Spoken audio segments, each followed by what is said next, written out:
Hola, hola, buenas tardes, buenas noches, buenos días, no sé en qué hora nos están viendo, pero bienvenidos en este nuevo episodio de Ciencia Fantástica, el podcast. Muy bien, pues bueno, ahora vamos a seguir con este segundo episodio. Realmente el pasado fue todo un hitazo. Vimos que hay muchísimo entusiasmo y bueno, esperamos que en este episodio sea igual de interesante para todos ustedes. El día de hoy me acompaña un invitado de lujo. La verdad es que yo creo que no pudimos haber traído a mejor experto en el tema. Y bueno, yo creo que ya vieron ahí un poquito en la descripción de qué vamos a estar hablando. Y precisamente como estamos en el mes de octubre, saben ustedes que somos súper festivos aquí. Nos encanta los disfraces, nos encanta la magia, la hechicería. Ahí spoiler alert de lo que van a estar viendo en los reels de este mes. Pero justo decidimos hablar el día de hoy sobre un tema súper interesante que tiene que ver sobre todo con el miedo, con el terror, con las fobias, pero no desde un punto de vista de disfraces o de películas o de cultura pop, sino que realmente lo vamos a abordar desde un punto de vista biológico, neuropsiquiátrico y precisamente el día de hoy dejen presentarles de antemano a nuestro gran invitado. Hoy nos acompaña el doctor Jorge Vázquez. Él es médico, cirujano partero, él es egresado también de la Universidad de Guadalajara. Y justo él es especialista en psiquiatría. Él actualmente se desempeña como residente de esta especialidad en el Instituto Jalisciense de Salud Mental. Y entonces ustedes se van a preguntar, bueno, ¿y en qué momento Frank se volvió psiquiatra o en qué momento empezó a colaborar con esta disciplina? Y bueno, como muchos de ustedes ya han escuchado, ya saben, pues estamos desarrollando un proyecto precisamente relacionado con la depresión, tratar de identificar algunos marcadores bioquímicos, inmunológicos que están implicados y pues bueno, justo en ese ámbito pues desde el año pasado empezamos a platicar y bueno, justo tanto Jorge como otro equipo de médicos especialistas pues estamos colaborando y la verdad es que ha sido todo un placer estar trabajando de la mano con estos grandes expertos en el ámbito de la salud mental. Así que bueno, sin más preámbulo, vamos comenzando. Bienvenido Jorge, ¿cómo estás? Muchas gracias, muy bien. Con un honor de estar en el segundo nuevo hitazo de este podcast que estás iniciando y felicitarte también por la difusión de ciencia que estás haciendo. Gracias. Bienvenido, no, pues nada, realmente, pues vamos a estar platicando un poquito, sé que a veces de repente como que no tenemos como muchas temas o muchos episodios o muchos videos de dónde consultar o dónde preguntarle a los expertos y realmente ese es el objetivo que tenemos en este podcast, así que pues es un honor y un gusto que estés aquí con nosotros, ¿sí? Al contrario, el honor es mío, gracias. Bueno, Jorge, pues vamos a ir comenzando directamente de lleno al grano, ¿te gusta este mes, octubre? Claro que es de mis meses favoritos. Sí, por la romería. No es ahorita cierto. Aquí que estamos porque cerca. pues se celebra precisamente el Día Mundial de la Salud Mental. Excelente. Entonces nos ayer, permite 10 de a octubre. nosotros, exacto, nos permite a nosotros pues darle difusión, ¿no? Y que es parte de lo que te agradecemos también que nos das este espacio. Perfecto. Justo el día de ayer, bueno, no sé, a lo mejor luego lo van a estar escuchando, pero el 10 de octubre, Día Mundial de la Salud Mental, justo un tema muy importante, el que se conmemoró el día de ayer, de darle la importancia a la salud mental del trabajo, ¿no? Eso creo que definitivamente pues ha sido una preocupación constante. Desde tu perspectiva, pues, ¿qué opinas al respecto? Sí, finalmente la salud mental en general había estado relegada, ¿no? Claro. Nadie creía en la salud mental, hasta parecíamos chamanes. Exacto. Pero bueno, finalmente sí ya se le está dando la importancia y ya brincamos incluso la barrera de que en el trabajo ya se empiecen a considerar estos temas que antes pues eran temas tabú, ¿no? Y que eran achacados principalmente pues a la personalidad del trabajador o que no tenía la disposición para trabajar, X serie de circunstancias. Y bueno, pues precisamente el trabajo representa para muchas personas pues un miedo y una angustia terrible, ¿no? Pero que bueno, justo vamos a ir poco a poco desmenuzando el cómo en nuestro cerebro se empiezan a dar toda esta serie de cambios, estas alteraciones a nivel neuronal, a nivel fisiológico, desde una perspectiva de lo que tú pues has estudiado bastante con mucha experiencia, ¿no? Entonces, platícanos, Jorge, primero que nada, ¿qué es el miedo? O sea, realmente, ¿qué papel desempeña en nuestra supervivencia o por qué nosotros seres humanos experimentamos miedo? Claro, pues uno podría pensar que el miedo es malo, ¿no? Uno Claro. lo escucha la palabra y de primera intención dice, no, bueno, pues ¿quién se quiere estar asustado todo el tiempo con miedo? Pero el miedo realmente, el miedo es algo bueno, algo deseable, porque es lo que nos ha permitido como especie y a las especies que actualmente subsisten, la supervivencia, porque nos permite precisamente mantenernos a salvo de los riesgos inminentes, es decir, nos permite luchar o ir ante un riesgo que está latente y que obviamente nos puede generar demasiado daño, ¿no? Entonces, pues es un remanente evolutivo que nos permite seguir subsistiendo como especie y como individuos. Claro, de hecho, bueno, ahorita que está muy de moda, pues no sé, la película Intensamente, todo este rollo, representaron, pues, o más bien caricaturizaron cada una de las emociones, y justo el miedo, pues desde la primera película todos aprendimos que era una emoción básica, ¿no? Entonces realmente creo que sí debemos de aprender a identificar que el miedo es una sensación completamente normal y que estamos diseñados biológicamente para ello, ¿no?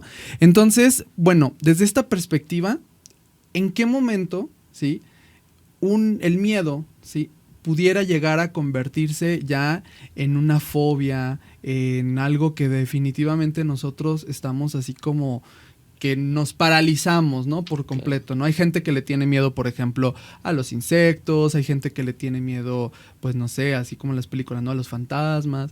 Entonces, realmente, ¿qué pasa? O sea, ¿es lo mismo hablar del miedo y de una fobia? La verdad es que son cosas que normalmente uno maneja como sinónimos, pero pues la verdad es que son sí cosas que van intrincadas, pero son fenómenos distintos, ¿no? Okay. El miedo es un reflejo no pensado y en automático. En cuanto nuestro cerebro detecta que hay un riesgo, nos hace ejercer ciertas conductas para el resguardo. Y ya cuando entramos en el terreno de la ansiedad, que es a donde pertenecen las fobias que me preguntas. Ah, ok. Ahorita vamos a hablar de ansiedad entonces también. Cuando entramos ya al terreno del espectro de la ansiedad, ya no es una emoción primaria, sino que ya juega un rol muy importante la cuestión cognitiva, la capacidad de raciocinio, ¿no? Y que es de los fenómenos que tenemos los seres humanos y algunos primates nada más. Ok, eso también es súper interesante, porque entonces ya nos está hablando que hubo en algún momento de la evolución, tuvo que haber habido como ese salto, ¿no? Esa diferenciación, como bien mencionas, en la parte de la supervivencia de las especies, para que pudiéramos subsistir realmente como homínidos, ¿no? O sea, que empezáramos ya a tener que afrontar muchos de estos peligros, pero sobre todo también salvaguardarnos para pues justo no aventarnos así como dices a un precipicio, dejarnos devorar por alguna bestia. Y pues yo creo que desde esa perspectiva también nuestros estilos de vida han ido modificando y han desarrollado que tengamos miedo a diferentes cosas, ¿no? O sea, desde tu perspectiva, por ejemplo, ¿qué es lo que normalmente en la clínica las personas pues tienen miedo, ¿no? O fobias o ya casos de ansiedad. O sea, platícanos un poquito de tu experiencia. Sí, mira, en general vemos que las patologías del espectro de la ansiedad, en las que se incluyen las fobias, el trastorno de ansiedad generalizada y los trastornos de pánico, sí lo más frecuente precisamente es el tema toral que estamos manejando ahorita, ¿no? Que es lo de las fobias. Y de las principales cosas que nosotros vemos, pues son las fobias específicas. Fobias específicas que incluyen situaciones, objetos, que va desde animales, situaciones como medios hospitalarios, incluso ambientes naturales, ¿no? Miedo a las tormentas, por ejemplo. Okay. Y es lo más común que hay, no solo en México, sino a nivel mundial. Y otra de las fobias, que ya se le ha recatalogado en otro apartado, en cuanto a enfermedad mental, pues es la famosa fobia social, ¿no? Que ahora es el trastorno de ansiedad social. Ok. Perfecto. Fíjate que a mí, ya vamos a hacer ahorita una consulta.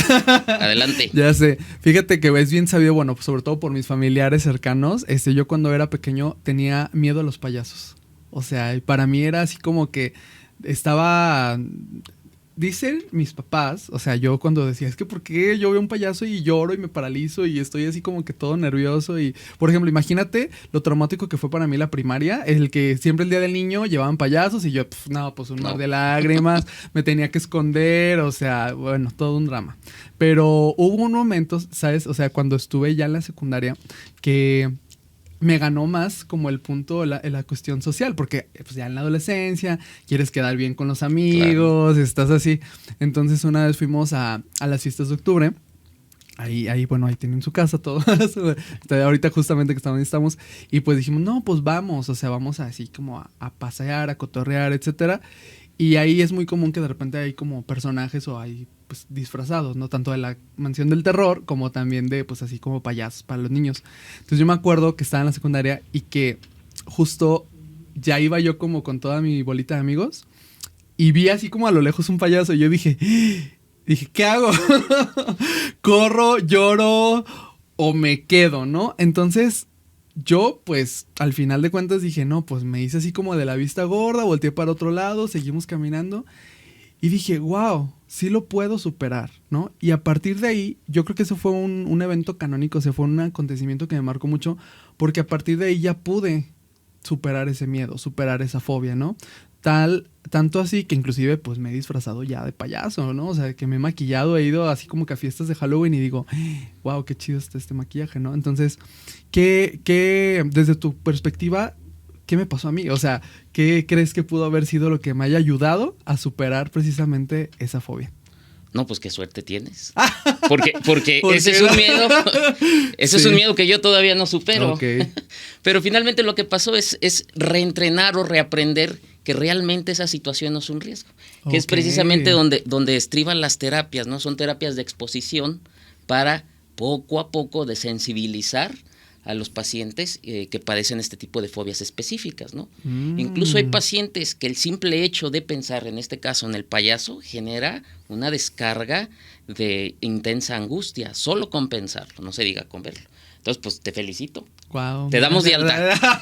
Listo, perfecto, acabo de superar ese miedo. Bueno, pero ya luego, conforme vamos creciendo, pues vamos desarrollando ya otro tipo de fobias, ¿no? Ya como dices, ya cuestiones sociales, cuestiones laborales, cuestiones así que dices, híjole, te va angustiando poco a poco, ¿no? Jorge, desde esta perspectiva, entonces, vemos una alza a los casos de ansiedad, ¿no? O sea, definitivamente la Organización Mundial de la Salud pues ha catalogado como uno de los primeros, inclusive condiciones de incapacidad laboral, ¿no? Las personas que, digo, junto con la depresión, junto con algunas otras cuestiones de salud mental, pero la ansiedad juega hoy en día un papel súper importante. Entonces, platícanos un poquito más qué relación hay entre tener este tipo de fobias y poder desarrollar la ansiedad. Sí, claro. Bueno, abonando un poquito a la estadística, ciertamente, ¿no? La ansiedad está en el top 10 de las causas de incapacidad. Y la principal causa de incapacidad en el trastorno de ansiedad, pues son las fobias específicas. Y déjame nada más robarte unos segundos en decirte que si en la pandemia se vio que incrementó, que fue un detonante. Cañón, sí. Aumentó, fíjate, se duplicó la prevalencia de trastornos de ansiedad. Wow, o sea, definitivamente todas las personas que por ahí medio como que ya empezaban con algún síntoma, etcétera, se volvió Les así. terminó de detonar. ¿Por qué? Por el miedo, ¿no? Realmente, fíjate que en la formación nos decían que la depresión era un exceso de pasado y la ansiedad es un exceso de futuro. Oh, esa frase me gusta, ¿eh? Así sí, como... Es para que la anoten todos en su refrigerador, por favor. Así es, vamos a hacer una postal contigo, así vamos a poner la foto y la vamos a vender. Y en cuanto a la pregunta de cuándo una fobia se vuelve un problema, pues bueno, depende también mucho de las fobias. Hay una fobia en la que no estamos expuestos al elemento fóbico y pues no nos va a generar disfunción. Sin embargo, si es un elemento con el que constantemente estamos en exposición, pues vamos a empezar a disfuncionar. Y ahí es donde empieza el problema. Una fobia como, por ejemplo, viajar en automóvil, tan simple. ¿A poco? Sí, o sea, hay existe. gente que le da miedo. Sí, totalmente. No manches. Hay personas que dejan de andar en vehículo por X o Y razones, ¿no? Tuvieron un accidente, fueron asaltados, empiezan a generar ese miedo a esa situación en particular y entonces empiezan a disfuncionar. Una persona deja de salir, deja de usar el coche, deja de ir a trabajar y entonces ya se ve una cascada de acontecimientos que finalmente derivan en una serie de complicaciones en cuanto a salud mental respecta, ¿no? Trastorno de ansiedad generalizada, trastornos de pánico y obviamente una depresión. Wow, entonces ya una cosa va llevando a la otra definitivamente. Más de la mitad de los pacientes con trastorno de ansiedad, ya sea fobia, trastorno de ansiedad generalizada, van a tener 2 o más de esas patologías asociadas a la ansiedad. Wow, ese creo que es un dato súper interesante. Yo, pues, en lo mucho poco que he estudiado al respecto, no lo había contemplado. Pero pues sí, tienes completamente la razón y realmente ya pensando desde la parte pues bioquímica, ¿no? Neurobiológica, pues sí, definitivamente los neurotransmisores que están involucrados pues son muy similares, ¿no? Platícanos al respecto de lo que tú sabes de las alteraciones que ocurren a nivel cerebral, porque muchas personas creen que únicamente los factores ambientales, nuestro entorno, las mismas cuestiones sociales son lo que lo detonan, pero desconocen que acá arriba es donde está empezando también a haber una serie de alteraciones. Claro, sin duda. Bueno, partimos del hecho de que ya dijimos, ¿no? El miedo es algo deseable y natural, siempre y cuando sea proporcional y ante un estímulo real. La ansiedad no, la ansiedad es algo etéreo que proviene pues de las maquinaciones que uno mismo va haciendo. Son fenómenos similares. La diferencia con la ansiedad es que se vuelve persistente y se vuelve constante y además de ser un miedo desproporcionado. Y la mayoría ante suposiciones. ¿No te ha pasado que estás con 1, 2, 3, 4 pensamientos sobre una misma situación, todas con desenlaces catastróficos? Y lo más probable es que ninguna suceda, pero ya la estamos sufriendo, ¿no? Exactamente. Entonces, son las mismas cascadas fisiológicas, neurobiológicas, ¿no? Hay ciertas partes del cerebro, una muy importante, no quisiera entrar tanto en tecnicismos, que se llama la famosa amígdala, que es la que se encarga de clasificar alguna situación, contexto, objeto, persona, animal, como potencialmente riesgosa. Esa se encarga en el miedo en automático de conectarse a otras regiones que nos preparan para luchar o huir. Y a todos nos ha pasado, ¿no? Nos asustamos y ¿qué pasa? El corazón late más rápido, se seca la boca, empiezan a sudar las manos, y este es un fenómeno precisamente porque nuestro cuerpo se está preparando para luchar o para huir. La activación del sistema nervioso autónomo. Así específicamente el sistema nervioso simpático. Precisamente, y esa es la reacción primaria. Ahora, si el problema vemos que se perpetúa en el tiempo, pues ya entran los otros mecanismos que ya conocemos, ¿no? Que son los mecanismos que se encargan de liberar corticoides, ¿no? Esteroides, que tiene que ver con el eje hipotálamo, hipófisis, adrenal. Entonces, y eso finalmente pues tiene una cascada de efectos fisiológicos súper importantes que nosotros pues normalmente no tomamos en cuenta. ¿Quién no ha notado que dices, estuve estresado y me salió un fuego? O estuve estresado y me enfermé de catarro. Pues realmente sí Yo la semana pasada, por eso te digo que al final, fíjate, fue bien chistoso porque les dije a mis alumnos, oigan, ¿saben qué? Pues ya pues voy a tener que viajar, voy a irme al congreso, etcétera.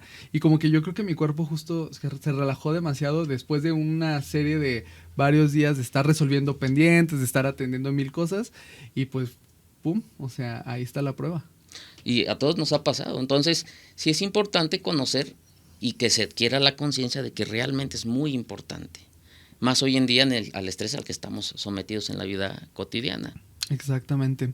Y entonces, fíjate, podríamos decir, o sea, tú confirma o dime realmente si estoy en lo correcto, que el estrés sería un factor que condiciona la ansiedad, o es al revés, o sea, la ansiedad nos hace que sintamos estrés, o cómo funciona, o desde tu óptica, ¿cómo lo describirías? Pues ahora sí que estamos como en la encrucijada de qué fue primero, ¿no? El huevo o la gallina, así porque finalmente es un círculo vicioso. El estrés, ya sea un estrés externo o un estrés interno, pues obviamente desencadena estas situaciones asociadas a la ansiedad.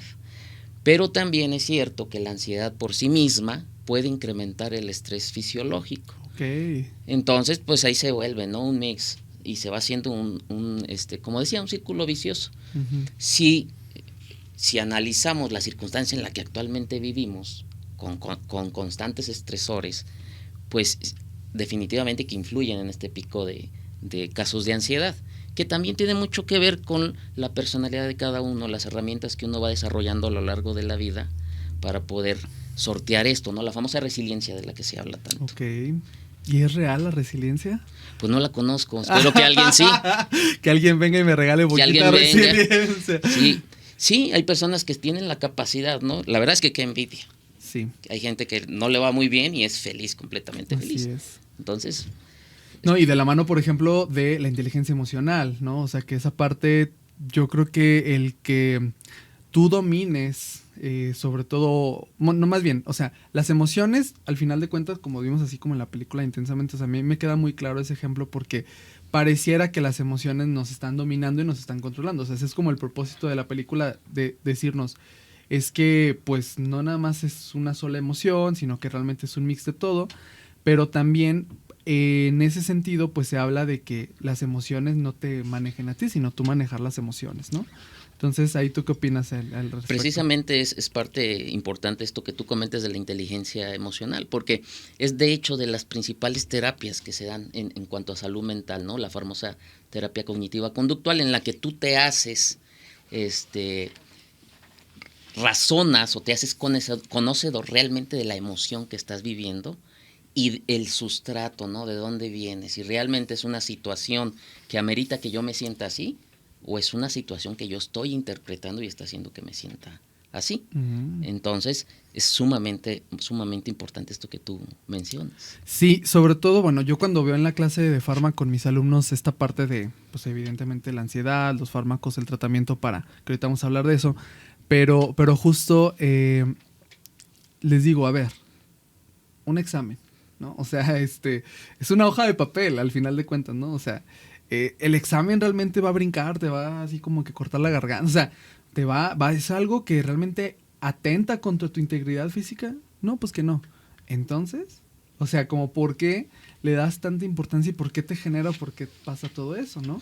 Entonces, desafortunadamente, pues estamos acostumbrados, nuestro sistema educativo, nuestros traumas ahí de la infancia, pues siempre salen a relucir. Y todavía, por ejemplo, en la etapa universitaria tengo estudiantes que simplemente el hecho de que pasen al frente a exponer, para ellos es algo sumamente complicado y aterrador, ¿no? Entonces, justo yo creo que es un poquito ir trabajando en esa parte de decir, a ver, un examen, una exposición, un discurso, simplemente, o establecer otra relación con otras personas, pues no atenta contra tu vida, no es un peligro inminente, ¿no? Entonces creo que es parte de irnos acostumbrando a que eso, pues sí, son retos, son pruebas, son obstáculos que la misma vida nos va poniendo, pero que no deberían ser realmente el motivo de decir, pues voy a colapsar, ¿no? Ciertamente, pero fíjate, una curiosidad en las fobias. Quienes las padecen saben que es un miedo irracional. Oh, ok. Entonces dicen, o sea, la razón les está diciendo, oye, ¿cómo le voy a tener miedo a un payaso si es, o sea, totalmente inofensivo? Sin embargo, ahí es donde gana precisamente la cuestión emocional, supera la razón, que es parte de los mecanismos que ese equilibrio entre razón y emoción realmente permiten que sea una ansiedad sana, ¿no? Uh-huh. Cuando se pierde ese equilibrio, donde gana la emoción, pues vamos a estar totalmente ansiosos o vamos a estar con fobias. No obstante, que la persona sabe que dice, ¡ay, qué ridiculez!, ¿no? ¿Cómo les voy a decir a mis amigos de la secundaria Exactamente. que me dan miedo los payasos? Exacto, no, pues no, me van a dejar de hablar y entonces, sí, tienes toda la razón.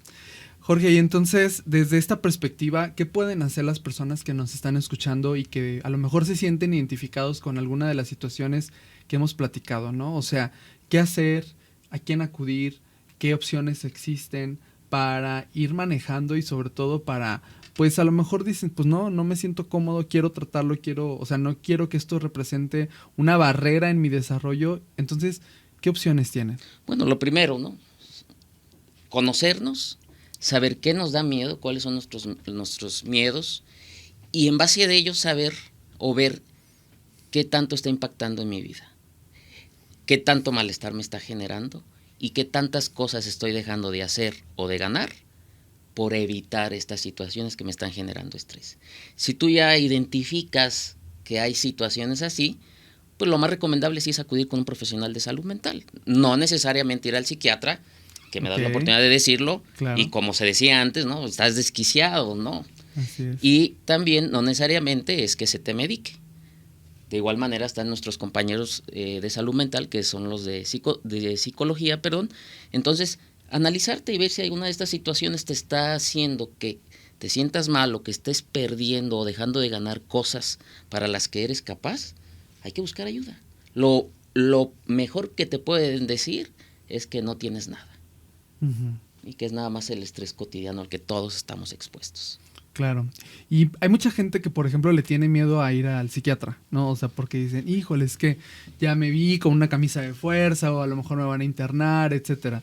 ¿Qué le dirías tú a esas personas que realmente, pues, existe como todavía este tabú, ¿no? De, pues, de la psiquiatría, de decir, ay, no, pobre, o sea, no.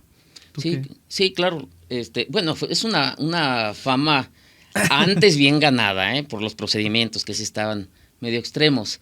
Y en otra parte por una fama mal creada por las películas de Hollywood, ¿no? Donde nos ponen Claro. así como dementes, despeinados y que torturamos gente. No, la verdad es que somos profesionales de la salud, que sepan que antes de estudiar psiquiatría estudiamos medicina, entonces pues tenemos el conocimiento general sobre cuerpo humano, medicación y todo.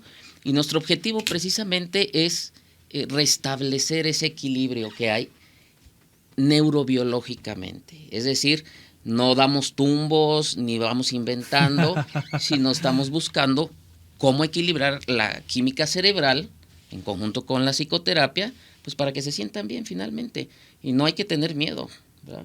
Definitivamente, ¿no? O sea, porque luego, pues sí, pensamos que uno, pues va a haber una terapia, una intervención así como que sumamente a lo mejor invasiva, agresiva, ¿no? Así como esta parte de la electroshock, o sea, y pues no necesariamente, pero pues justo en el tema de la medicación, pues muchas personas dicen, híjole, es que definitivamente no quiero porque piensan que es como estar anestesiado, ¿no? O estar sedado.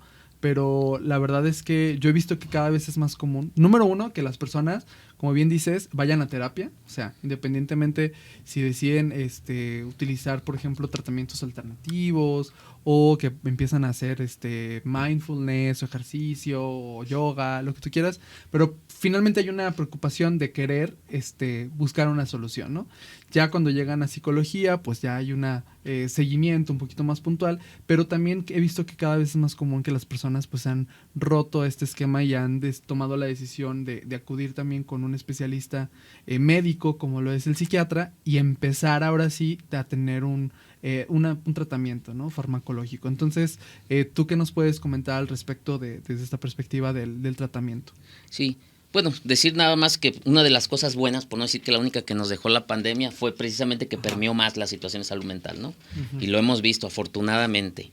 Y en cuanto al tratamiento, la verdad es que están muy estigmatizados también los medicamentos. Todo mundo, el vecino, la vecina, el tío, la tía, opinan, te vas a hacer adicto, déjalos, se te va a picar el hígado, te van a dejar de funcionar los riñones, y no, todo lo contrario, ¿no? Son medicamentos bastante nobles, en su gran mayoría no generan dependencia, son fármacos muy particulares y puntuales que generan dependencia, pero la dependencia que se genera es porque le dan un uso, una automedicación, ¿no? Exacto. Entonces, deben de tener la seguridad de que son fármacos muy, muy seguros, incluso más que algunos otros fármacos que normalmente compramos a la farmacia y nosotros mismos tomamos. Y además, por ejemplo, en los trastornos de ansiedad, en los trastornos de depresión, que es de lo más común, son fármacos que no se quedan para siempre. Entonces, eventualmente podemos retirarlos. Exactamente, ¿no? Entonces ahí la importancia justo de ese seguimiento, de empezar a tener ahora sí que un acercamiento, que un profesional empiece a evaluar el caso y tome las mejores decisiones con base evidentemente en pues su práctica médica, su experiencia, y que el paciente se sienta acompañado, ¿no? Creo que esa parte es bien importante porque no es nada más como un robot que te va a decir, ay, mira, aquí está y tómate esto y se acabó, ¿no? Sino que realmente ustedes escuchan a los pacientes, saben de lo que ellos adolecen, saben realmente pues cuál es la opción más segura, que dependiendo de su edad, dependiendo de su condición, dependiendo de la gravedad inclusive del asunto, pues sea evidentemente la mejor opción. Sí, fíjate, por ejemplo, en la práctica que hemos tenido, pues, y en particular, muchas veces los pacientes con ansiedad o ataques de pánico creen que son los únicos en el mundo que les pasa. Creen que están perdiendo la razón. Entonces, cuando tú les explicas que no son los únicos, que es una patología común, de las más comunes, que tiene tratamiento, es la primera fase del tratamiento. Les bajas la ansiedad de una manera súper importante. Entonces, sí, es invitar, pues, que se animen a ir, ¿no? Perfecto. Bien, Jorge, pues bueno, realmente ha sido un episodio excelente. Vamos a ir ya cerrando un poquito, pero siempre en este episodio, digo yo siempre, es el segundo, ¿no? Entonces, pero vamos a empezar a hacer que una costumbre. hay muchas personas, sobre todo estudiantes del área de medicina, de ciencias de la salud, inclusive, bueno, mis estudiantes de QFB, que nos escuchan y que están muy interesados en querer aprender y querer investigar un poquito más sobre la salud mental, sobre los procesos cognitivos, neurobiológicos. ¿Qué mensaje o qué recomendación tú le harías a un estudiante que quiere dedicarse a investigar esto, ¿no? Que quiere profundizar o inclusive, en el caso de un médico, elegir esta especialidad en psiquiatría o hacer un posgrado y poder investigar un poquito más a detalle las neurociencias? Pues mira, yo creo que entraría, sobre todo en el área de psiquiatría, tendría que pasar por un análisis personal. Okay. Buena parte de los que estamos en psiquiatría, pues tuvimos eventos, ¿no? Ajá. Nos analizamos, dicen que nos metemos para curarnos. Entonces, hacer un análisis, porque Así realmente tú aprendes en base a la experiencia personal. Y hecho esto, ya depende de tu área en la que tú te desenvuelvas, ya sea medicina, ya sea las neurociencias, o que vayas a entrar a las neurociencias, pues sí puedes tú pues leer algo de literatura al respecto. A lo mejor puede ser un poquito más, más pesado, pero sobre todo entender los principios generales, ¿no? De lo que es la salud mental, lo que es la psiquiatría, y en particular cómo es el desarrollo de estos aspectos de salud mental, de la personalidad. Y ahí uno va a entender muchas cosas, porque todos nuestros traumas vienen desde la infancia. Wow. Y esa sería una de las recomendaciones que yo le haría. Igual, y si tienen la oportunidad o conmigo, con todo gusto, podemos orientarles, darles más información si tuvieran esa inquietud. Ojalá que sí, porque somos pocos psiquiatras. Ok, eso es súper interesante. O sea, porque luego, típico, ¿no? Las especialidades bien taquilleras que siempre de cajón ahí están, pero justo, sobre todo yo digo porque hay un desequilibrio, ¿no? Entre el incremento de las enfermedades o los trastornos de salud mental y realmente el número de especialistas que están ahí disponibles. Sí, la verdad es que es poco y es mucha la demanda. Entonces, pues anímense los que quieran. Y neurociencias, porque sin las neurociencias no podríamos nosotros medicar ni conoceríamos pues cuál es la cuestión neurobiológica, ¿no? Y hacia dónde van nuestros tratamientos enfocados. Excelente, Jorge. Oye, recomiéndanos alguna serie, libro, película, documental, canción, lo que tú quieras, como para conocer un poquito más del tema, ¿no? O sea... Miren, yo les recomendaría sobre todo enfocándonos un poquito más a la cuestión de la ansiedad y un poquito más a la cuestión de las fobias. El practicar mindfulness se ha visto que es súper efectivo, incluso en muchos de los trastornos, igual de efectivo que tomar medicamento. Entonces les voy a recomendar una serie que está en... ¿Puedo decir marcas? Sí, claro. Bueno, está en Netflix y se llama Ya para dormir, de Headspace. Okay. Es una serie de episodios donde te dan a ti ejercicios para aprender a manejar estados de ánimo hacia la depresión y particularmente ansiedad. Dan ejercicios de respiración, entre otras cosas. Entonces, si pueden, eso les va a ser de mucha utilidad, particularmente porque uno llega al fin del día a casa y llega uno deshecho. Y más si es alumno tuyo, ¿no? No, al contrario, ya están ellos ahí curtidos. Todos ansiosos. No, al contrario, ya. Aparte ahorita ya es la época festiva, entonces ahorita no se van a... espérate el siguiente mes, espérate ya noviembre. Ahí sí, pobrecitos. Atención gratuita, para los alumnos del doctor. Sí, no, y aprovechamos, hacemos el comercial, de invitarlos a participar en el proyecto. Ahí de una vez... Échate el comercial. El comercialón. Bueno, pues estamos aquí colaborando con el doctor en una investigación muy importante para tratar de encontrar metabolitos, sustancias biológicas, hormonas, elementos de inflamación para poder nosotros hacer un diagnóstico más preciso sobre la depresión. Y además que sea un tratamiento personalizado, que además, entre otras cosas, nos permitan también proyectar cuál va a ser la respuesta de los pacientes. Entonces estamos invitando pacientes que sientan o que crean que tienen ánimo depresivo a que pues se unan al protocolo. No sé dónde podríamos, si ustedes pueden poner. Mis redes, ya saben, @ciencia.fantástica, ahí lo vamos a estar compartiendo, pero si ustedes tienen algún síntoma de depresión. Sí, les voy a enumerar los síntomas de depresión. No solo es llorar y estar triste, ¿verdad? Así es. Tiene que ver con fatiga, el pérdida del interés por hacer cosas. A veces solamente se manifiesta con irritabilidad, todo el tiempo anda uno enojado, alteraciones del sueño, mucho o poco apetito, problemas de concentración y uno cree que pues es normal, ¿no? Si desde chiquito estoy mensito, pues no, ¿no? Son problemas de concentración. Y pues ya los más graves, ¿no? Los pensamientos que tienen que ver con el bienestar personal. Entonces, si ustedes tienen alguno de estos síntomas, no duden en contactarnos. De igual manera, si no fueran candidatos para el protocolo, nosotros les orientamos para que aquí en el Instituto Jalisciense de Salud Mental puedan recibir la atención necesaria. Excelente, Jorge. Bueno, ahí está, ya saben, ahí pueden contactarnos y bueno, próximamente vamos a estar compartiendo un poquito más de información de este interesante proyecto. Jorge, finalmente, un mensaje que tú le quieras dar a la población en general de la importancia de la salud mental. ¿Cuál sería tu mensaje de cierre para aquellas personas que a veces subestiman, que no conocen y que sobre todo a lo mejor, pues no lo sé, no le prestan tanta atención a su salud mental? Bueno, primero decir que la salud mental es tan importante como la salud fisiológica, que es la que conocemos, ¿no? Normalmente. Un dolor emocional suele ser más agónico y doloroso que un dolor fisiológico. Así es, pega más. Y lo peor es que es un dolor que se lleva en silencio, porque son enfermedades estigmatizadas y que la gente aprende a llevar y a llevarlas dentro. Entonces, la invitación precisamente es a que no se queden solos, que carguen solos con esto. No es normal sentirse así. Entonces, sí, la invitación pues es que acudan a un profesional de salud ante la más mínima sospecha de que estén pasando por alguno de estos episodios para que pues vivan la vida como debe de vivirse. ¿Sí? Excelente. Pues un gran mensaje, ahí lo tienen. Jorge, te agradezco muchísimo el haber aceptado esta invitación. Seguimos en contacto, seguimos trabajando en tu protocolo. Ya, está bien, no te voy a...